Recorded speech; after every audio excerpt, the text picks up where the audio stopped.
Thanks for joining us for another edition of Religious Hard Talk. I'm Ian Boyne. We introduce you to yet another new religious movement, the Gathering of Christ Church. The name sounds orthodox enough, sounds like a regular church. But a regular church it is not. This church is part of what is called the Hebrew Israelite movement. That's an important movement for you to know about. It is a movement that believes that black people, well, not even all black people, but, blacks among some other ethnic groups are the real Israelites. It's not the people who are in the Middle East. Those people are imposters. It's people like us who are the real Israelites.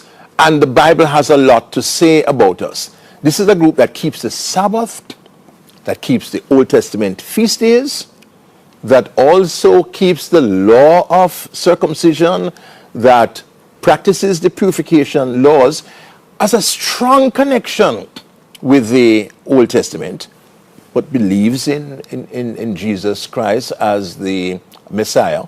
And unlike a number of groups in the Hebrew Israelite movement that say that the white man is the devil and that their mission is only to Hebrew Israelites, meaning, black and other minority ethnic groups. The Gathering of Christ teaches that God is for all races, that all races can be a part of the kingdom. So they differ from a number of the more radical groups in the Hebrew Israelite movement. The Gathering of Christ Church. We introduce you to that movement today. There is a group that is meeting in Jamaica, and I'm sure many of you will find the views fascinating. Some of you don't like when I bring on these so-called weird groups. You say, why, does the young boy keep on, carrying these, out of the box, mad people? It is important to know the variety of ideas that are there. It is important to know what people believe, what attracts people to unusual groups, unorthodox groups. Religious Hard Talk is an important source of information on comparative religions. So you don't have to agree with the group, but at least expand your knowledge of religious groups. We thank you for your company. Today we have with us Officer Mashal. Beside him is Captain Tazar.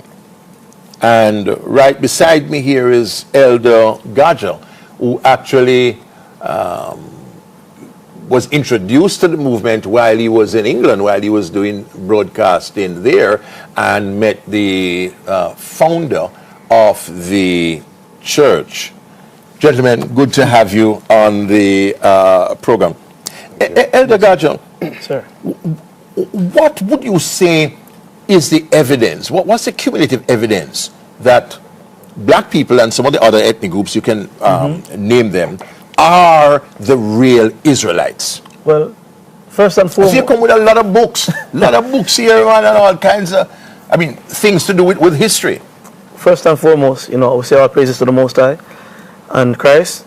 My brother, thank you for having us on your program. And to answer your question, plain and simple, is the Bible.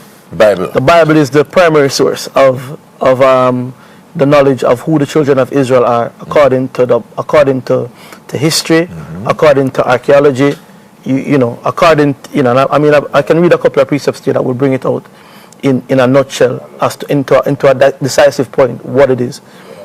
And you're a man who has visited Africa. You've been to several countries in Africa. Yes, sir. Tell us about the countries you've visited. Yeah. Well, like I said, when I first came into the knowledge of that, we are part of the diaspora of Israel, scattered, suffering the curses.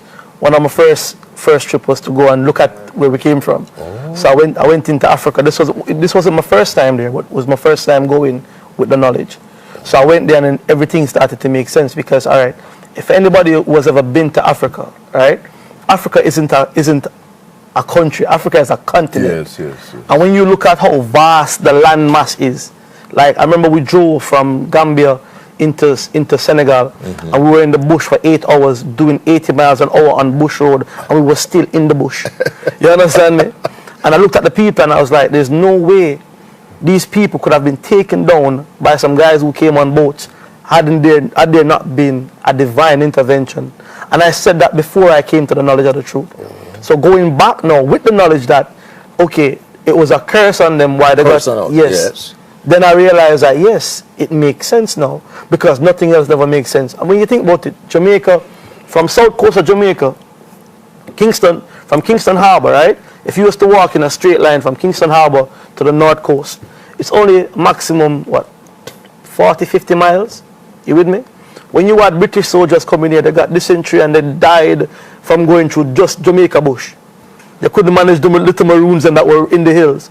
Never mind going into Africa and taking the people them down there. Something divine. But remember, so we sold our own people in it, and that's them go. Well, I mean, well, even so, even if we were sold by the other nations, right?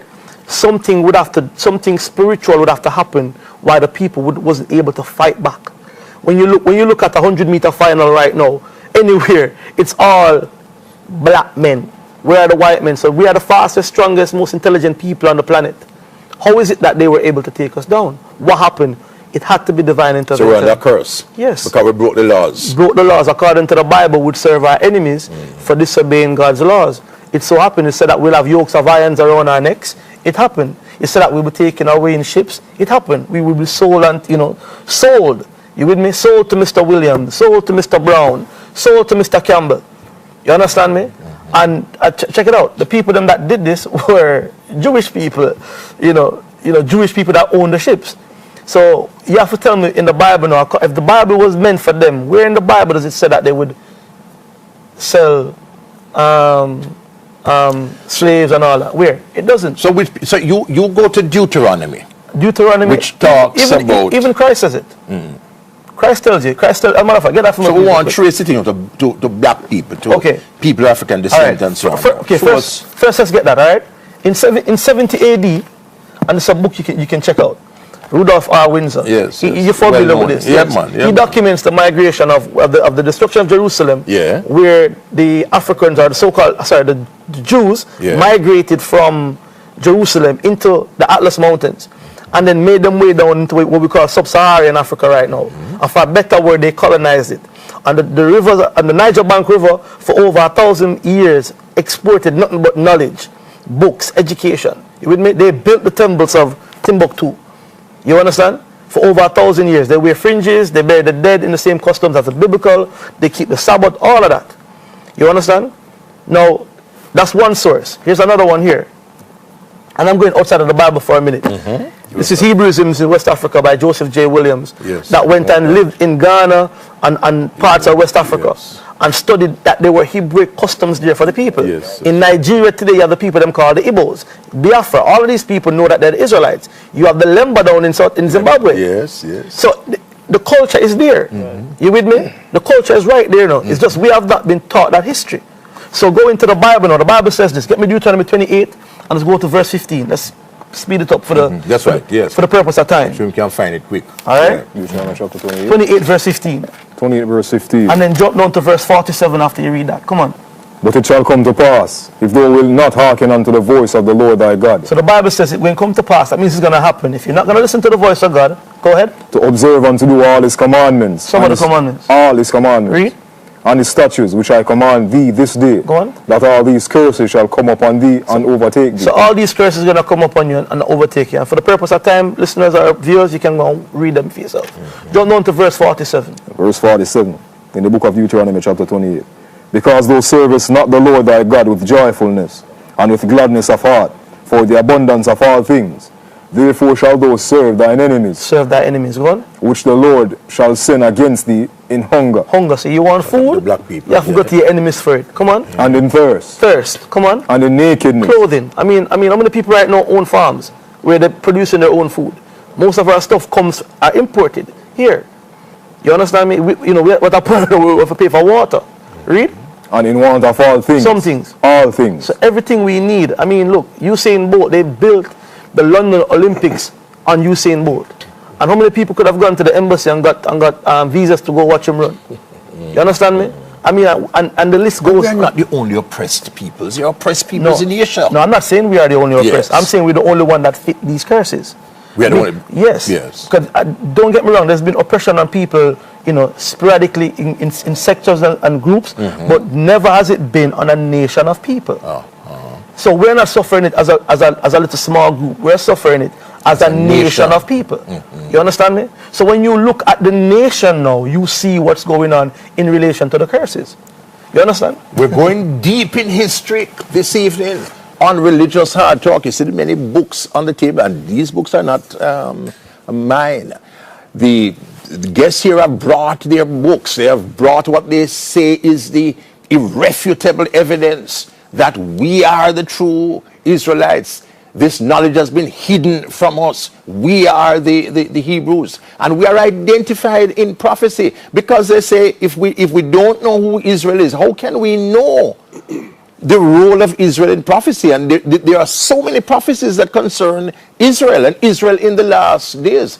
The Gathering of Christ, which is the group we are surveying tonight, has a lot to say about prophecy, a lot to say about tribulation. They believe that the imminent return of Christ is upon us. We take our first break on Religious Hard Talk.